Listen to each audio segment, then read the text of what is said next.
Now we will talk about qualitative research. Qualitative methods attempt to collect information about the social world that cannot be readily converted into numeric form. One type of qualitative method is field research, and this is based on the observation of people in their natural settings. Some examples of field research is going to Italian American slums, investigating intensive care units of a major hospital, and examining an audience of daytime talk shows and their reactions. So why do people do field research? One is that we can have detached observations.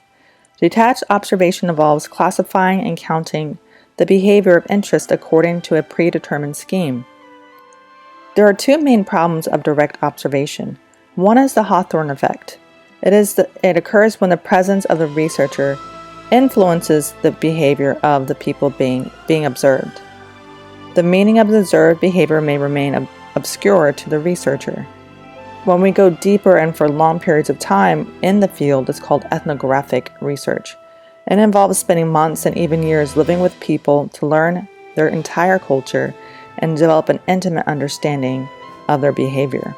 In rare cases, ethnographic researchers have gone native, giving up their research role to become members of the group they are studying. Another type of qualitative method is participant observation. And this research involves attempts by researchers to observe a social milieu objectively and take part in the activities of the people they are studying. So not just observing, they are participating. This allows researchers to achieve a deep and sympathetic understanding of people's beliefs, values, and motives. Participant observation requires that sociologists step back and observe their subject's milieu from an outsider's point of view. So whoever the researcher conducting participant observation has to juggle a researcher's point of view and that of the community that they are also researching. So there is a healthy tension between subjectivity and objectivity in participant observation research. Sociological insight is sharpest when researchers stand both sides in terms of participation and outside in terms of observation in the lives of their subjects. Opting for pure observation and pure participation compromises the researcher's ability to see the world sociologically. Subjectivity can go so far as to compromise objectivity, and objectivity can go too far by compromising the accuracy of inferences about the subject's behavior. Another issue that we have to think about participant observation is gaining access. It is difficult for participant observers to gain access to the groups they wish to study. They must first win the confidence of their subjects, and usually that occurs through commonality, be it race, gender, class, and age. And if we have too many differences, it might make it difficult to gain access. Here are the strengths and weaknesses of participant observation.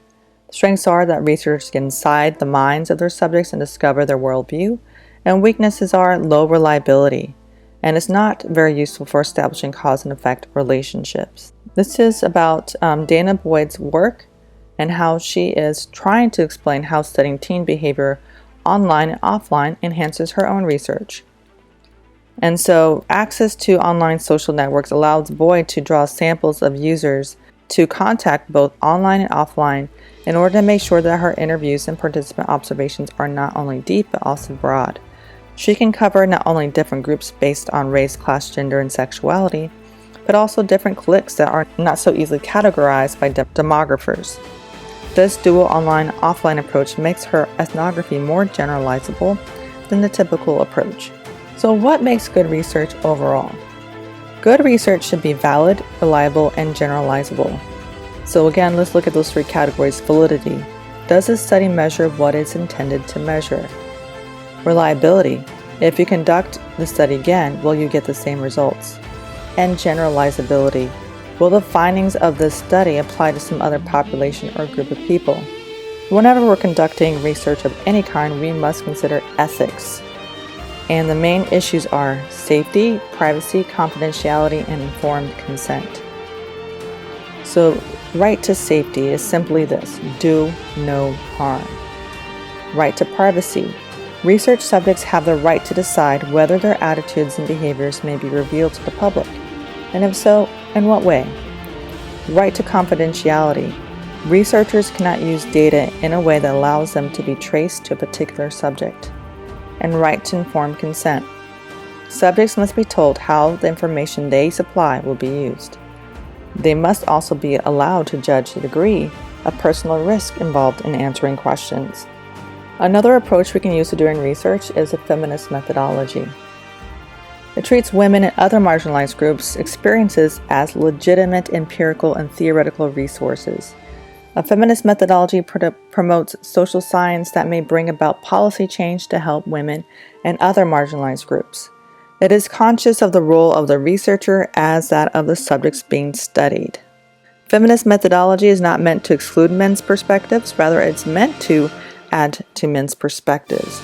Much previous research has neglected the point of certain individuals who are not taken as seriously as others, so feminist methodologies tries to account for some of these oversights. Mitchell Dunye discusses the challenge of doing ethnography and the responsibilities of the researcher. His ethnography is on the Sidewalk Society. In this interview, he talks about the ethics of ethnographic research. What are some challenges that one might expect doing ethnographic research or any kind of research? So back to ethics. Researchers must meet codified standards which are set by professional associations, academic institutions, or research centers when conducting studies.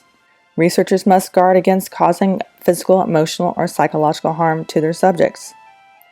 You may hear about historical research like Watson's Little Albert study, Zimbardo's prison study, or Milgram's shock study. These kinds of attitudes might tell us something about social life, but possibly at too great of a cost.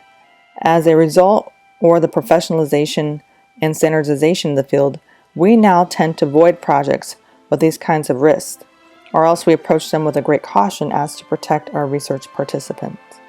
Informed consent and voluntary participation are guidelines researchers use to ensure subjects know they are participating in the study and have voluntarily chosen to participate.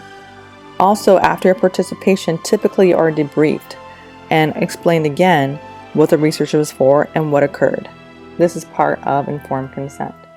So what do we do with this research?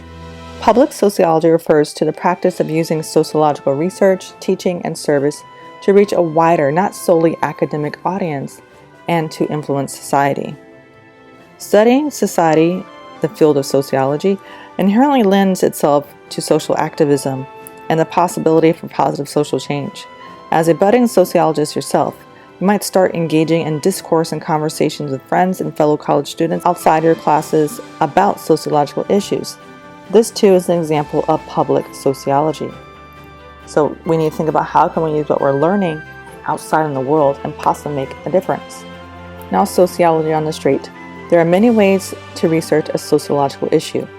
How might your choice of research methods, subjects, and even your perspective alter your results?